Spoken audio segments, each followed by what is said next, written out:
de hoje é a respeito das infrações e penalidades, ou seja, a aplicação da lei quando você recebe uma multa, ou quando você é advertido, quando você tem uma remoção, uma suspensão. Então, às vezes, a gente fica em dúvida de como que funciona, né, esse processo aí das infrações, das penalidades, medidas administrativas, porque tem muito disse-me-disse e às vezes a pessoa fica meio perdida, né? Então, eu tenho duas classificações sobre a aplicação das leis. Eu tenho penalidades e eu tenho medidas administrativas. Então, quando o agente de trânsito para você, ele pode estar aplicando uma dessas duas modalidades. Como que eu vou saber diferenciar uma coisa de outra? Eu não sei se vocês dá para observar aqui que as medidas administrativas elas têm um padrão, elas começam com a letra R ou T. Então, na prova, numa prova, por exemplo, eu vou saber distinguir uma penalidade de uma medida administrativa, mesmo só de olhar as letras aqui, eu já vou saber identificar, tá? Então, a gente vai conhecer um pouco de cada uma delas agora. Dentro das penalidades, eu tenho, por exemplo, as medidas, as penalidades aqui. Eu tenho a advertência. O que é uma advertência? É um aviso. O agente de trânsito ele vai aplicar uma advertência de uma pessoa que está cometendo uma infração se ela for leve ou média. Se for uma infração grave ou gravíssima, a gente não vai te dar só uma advertência. Então, a advertência eu falo assim, que é como se fosse um aviso de mãe. Olha, você está fazendo algo errado, então não faça mais, porque da próxima vez a gente vai ter que te dar um castigo, tá? Então, a advertência vai ser só leve ou média. Depois eu tenho a multa. A multa, ela acompanha quase todas as situações. Mas tem uma situação específica que a multa é aplicada sozinha. Por exemplo, excesso de velocidade. Excesso de velocidade é feito por radar. Radar pode ser fixo, pode ser móvel, pode ser estático. Então, vai ser o aparelhinho que vai fotografar seu carro. Então, no caso de excesso de velocidade, gente, não é um crime e vai ser aplicado em você apenas uma multa. Tem também a suspensão. Suspensão do direito de dirigir é um castigo, né? Você fez algo errado, então você vai ter que fazer uma reciclagem para se reabilitar, pegar a sua carteira novamente. Essa suspensão ela vai variar de acordo com a gravidade da situação que você tenha feito. E ela não cancela o seu processo de habilitação. O que ocorre com a suspensão é que você vai ficar um período sem poder dirigir. Posterior a esse tempo, você faz um curso de reciclagem e aí você tem sua carteira novamente. Agora, a cassação, gente, cassou, finalizou o seu processo. A diferença entre uma e outra é essa. Suspensão não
você não está dentro do carro para tirar ele da minha garagem, eu tenho que chamar o guincho. Então isso é uma remoção, remover o carro para o pátio. Já a retenção, gente, os nomes são diferentes e são muito fáceis de você associar. Remoção vai remover, retenção vai reter. Então, o que é uma retenção? É algo que dá para você solucionar no local. Por exemplo, se você está com um filme escuro no seu carro e a polícia te para, o filme está em desacordo. Então, você tem que retirar esse filme, eles vão reter você ali até retirar esse filme. Você está dirigindo sem carteira. A polícia não pode só te abordar e te dar uma multa e te deixar embora sem a carteira. O que eles vão fazer? Eles vão reter você até que alguém habilitado venha e leve o seu veículo embora, tá? Mas e se for um caso de uma retenção, onde o meu carro deve ser levado para um reparo? Eles deixam eu tirar o meu carro do local? Sim. Só que essa retenção, eles podem te dar até 15 dias, de 15 a 30 dias, para você arrumar o defeito do seu carro, depois apresentar isso, tá? Apresentar o seu carro, tudo legalizado. Então, percebem a diferença de remoção por retenção? Você estacionou na garagem da minha casa, não tem como eu sair. Então, o guincho vai fazer o quê? Remover você da garagem. Agora, a retenção não, ela pode acontecer por várias situações. A retenção normalmente é algo que está inadequado e eles vão tentar solucionar no local, tá? O teste alcoólico, gente, ele tem porcentagens também, que a gente trabalha em porcentagens, que são as seguintes. No ar alveolar, né, que eu sopro o ar dos meus pulmões, eu tenho uma margem de 0,04. Para que é essa margem? O aparelho pode oscilar, tanto para cima quanto para baixo. Então, para não ser justo, quando eu sopro o bafômetro, ele pode dar até 0,04. E no sangue? O sangue não tem como, o sangue não pode aparecer nada no sangue, porque senão constatou que você realmente bebeu, tá? E tem também um nível que, se você for pego dentro desse nível, que é 0,034, você já vai ser notificado com uma infração gravíssima, multiplicada por 10 vezes, e vai ser levado à delegacia do caso auto de patrocínio e vai ter uma suspensão da sua CNH, tá? Que pode variar o tempo. Então é 0,34, olha, deu o número inteiro depois da vírgula, então já constatou que você bebeu. Não tem como.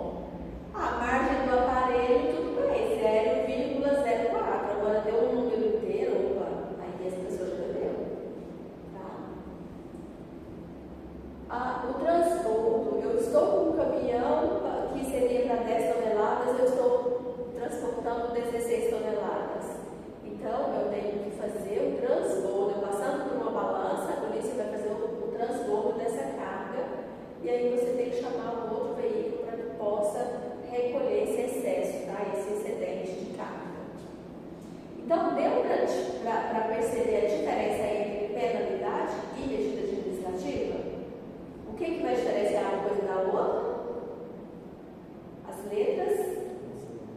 Quais são as letras? R ou T, isso mesmo, tá? As responsabilidades pecuniárias, tá? O que é pecuniária? Financeira. A responsabilidade financeira do meu carro é minha. Eu sou a dona dele, então a responsabilidade financeira é minha. Só que na prova eu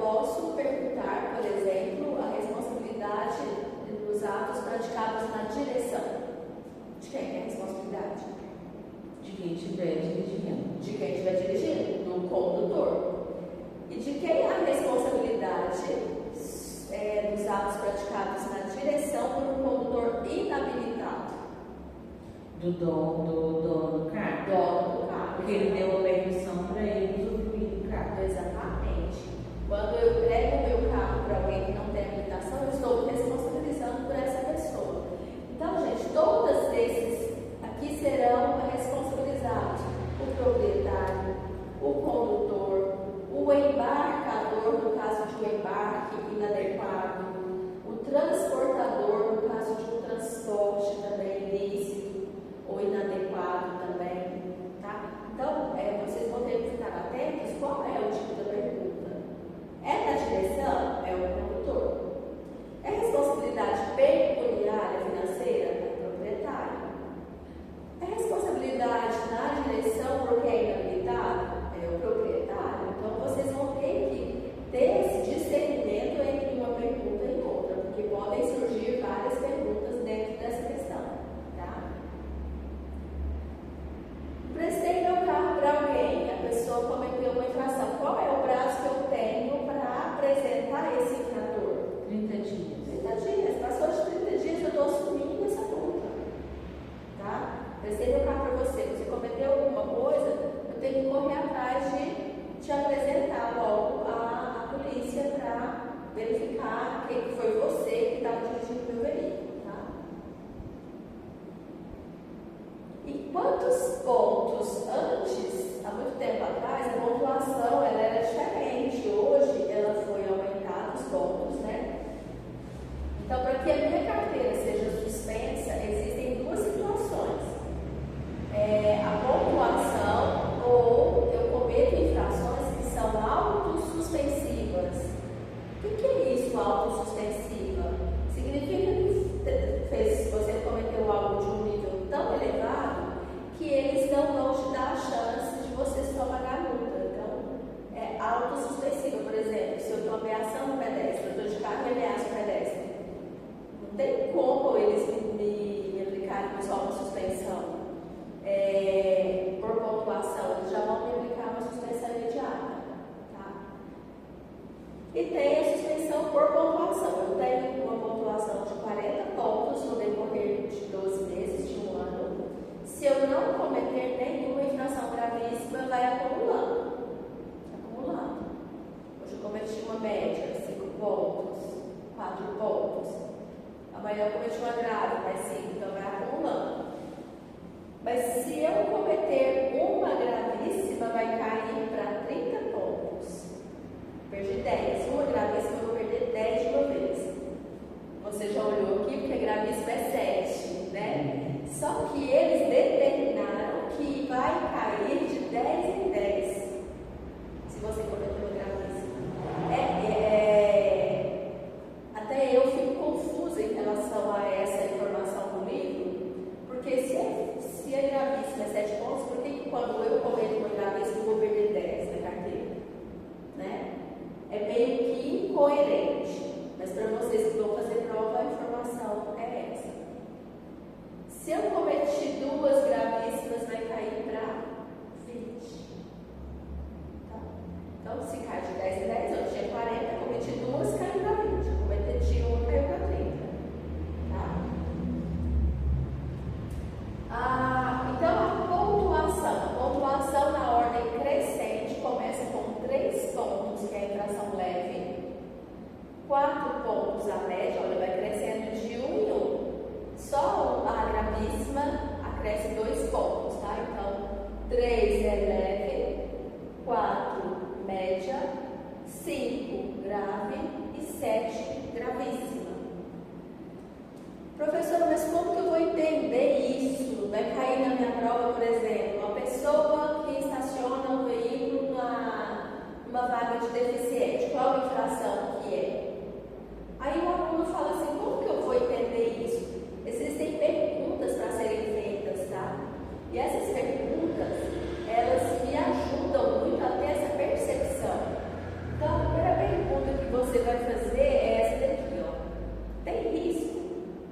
Que está perguntando na prova.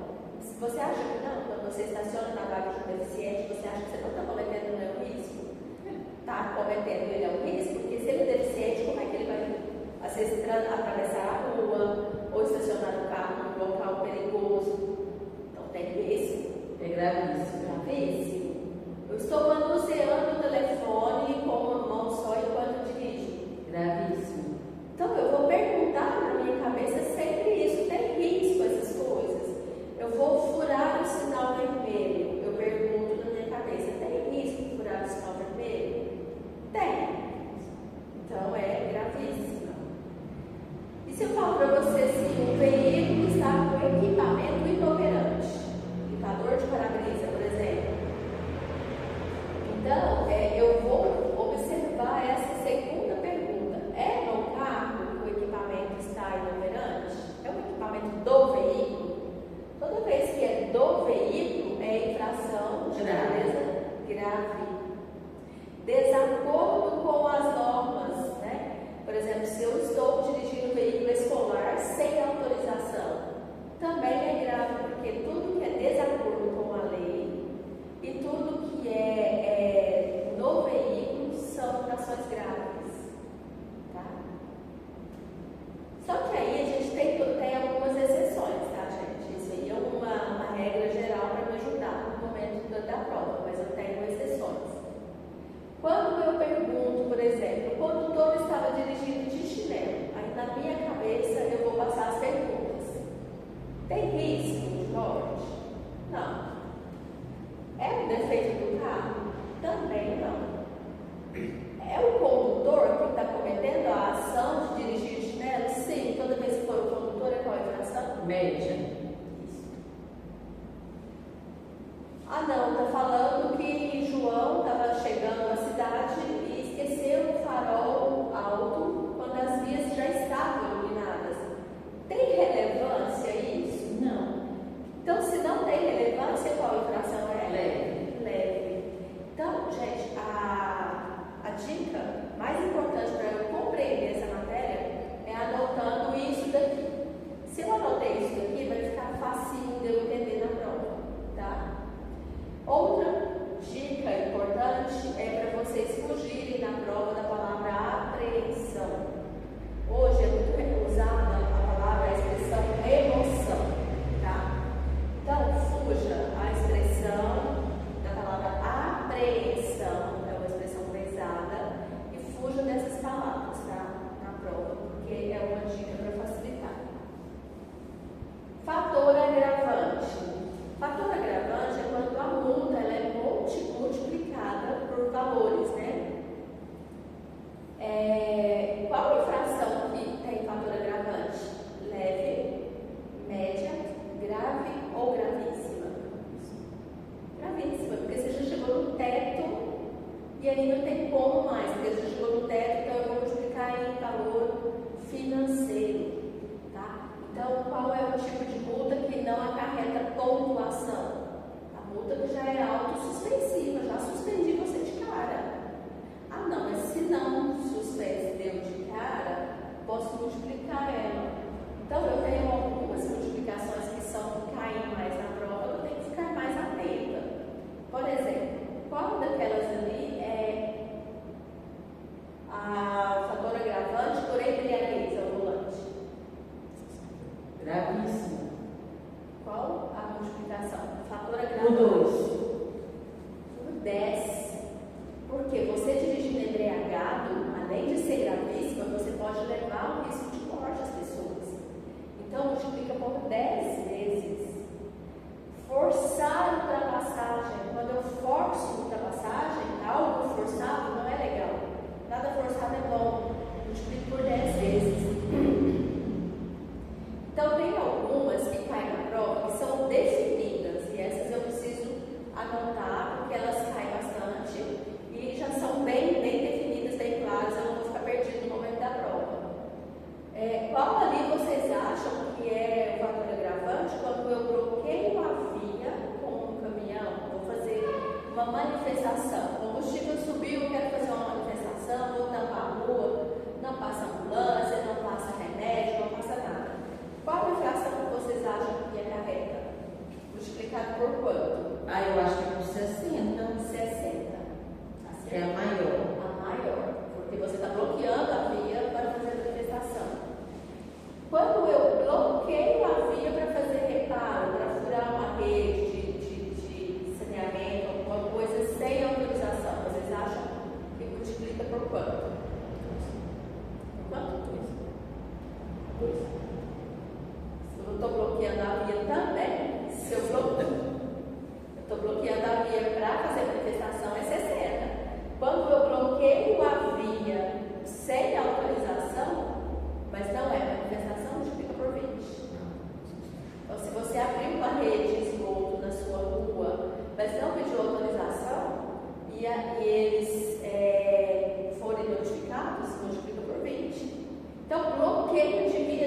pior coisa para eles. Coloquem isso na cabecinha, tá?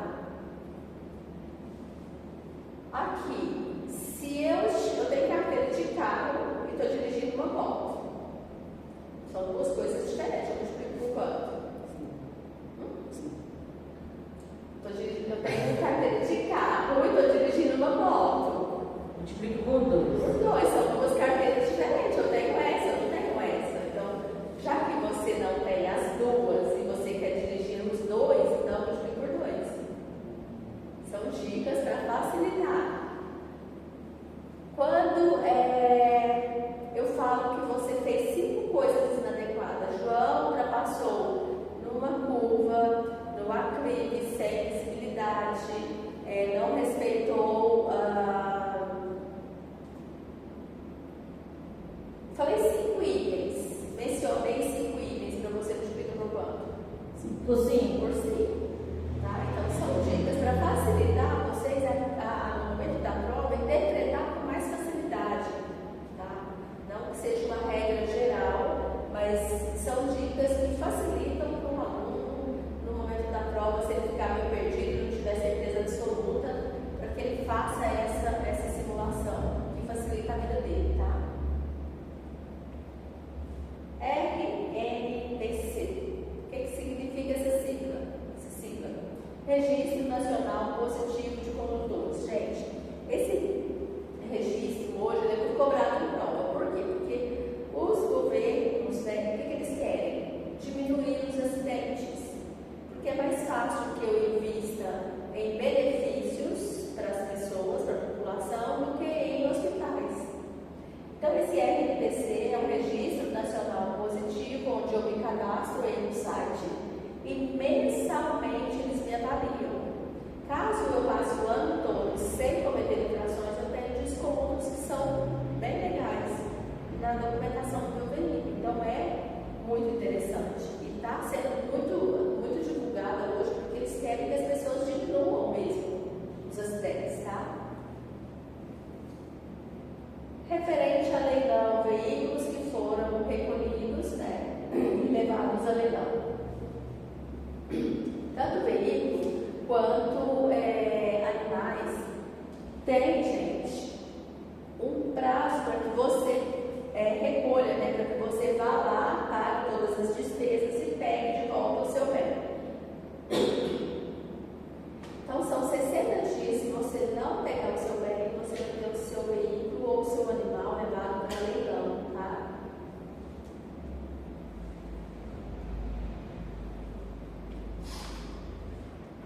Então, é importante a gente estar anotando essas informações, por isso eu até deixo em vermelho aqui, bem destacado, para que vocês memorizem, porque são perguntas bem frequentes na prova, tá? Hoje, o que não é mais necessário constar em uma multa? Quando chega uma multa até a minha casa, não é mais necessário constar o prontuário do condutor. Por quê? Através da placa eu identifico o veículo. Aí eu pensei no carro para a Lúcia. Só com a placa dela eu já consigo lançar essa multa. Então, independe hoje de prontuário, tá? Não tem mais essa necessidade, não. E hoje também cai bastante na prova a pessoa que recusa em fazer um teste alcoólico. Ele vai ser multiplicado por 10 do mesmo jeito, tá? Mesma coisa, porque é a palavra deles contra a sua, tá?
retornar a qualquer tempo. Se você já tinha CNH, só após 2 anos. E se você teve ela cassada por crime de trânsito, depois de 5 anos. Então tem prazos, tá? Eu estava embriagado, atropelei, matei uma pessoa, então minha carteira foi cassada. Quanto tempo depois eu posso tirar uma carteira novamente? Só após 5 anos. E é justo, porque imagina uma pessoa embriagada, bate com o carro numa rodovia, mata aí uma família inteira. Ainda vai dar chance para essa pessoa tirar uma carteira ainda, logo em seguida? Não dá, não tem como. Tá? Então esses são os prazos. Alguma dúvida, gente? Não. Tranquilo?